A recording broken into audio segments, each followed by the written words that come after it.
মা, একজন পারঘাটের নাবিক হয়ে এত রজত কাঞ্চন কোথায় পেল?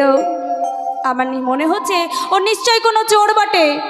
আচ্ছা, মনে করুন কোনো একজন নাবিক বা কোনো একজন ভ্যান চালক, সে 10 টাকা 20 টাকায় পারাপার করে যাতায়াত করে যদি একটা সোনার আংটি বানায়, সেটাও কিন্তু মানা যায়। সেটাও মানা যায় যে না খেয়ে না দিয়ে কোনো রকমের কষ্ট করে ইচ্ছে আছে বানিয়েছে। বা একটা সোনার চেন বানালো, সেটাও কিন্তু মানা যায়। ইচ্ছে আছে বানিয়েছে কষ্ট করে, একবেলা খেয়ে না খেয়ে। কিন্তু কোনো ভ্যান চালক বা কোনো নাবিক ওই 5 টাকা 10 টাকা 10 টাকা 20 টাকায় পারাপার করে যদি তার ভ্যানটাকে বা তার নৌকাটাকেই সোনার বানিয়ে নেয়, তাহলে মনে হয় না যে নিশ্চয়ই ও চোর বটে?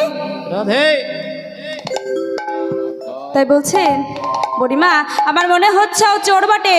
ও কোনো ধনী মানিকে পার করবো বলে নিয়ে গিয়ে মধ্য দরিয়ায় ডুবাইয়ে মেরেছে।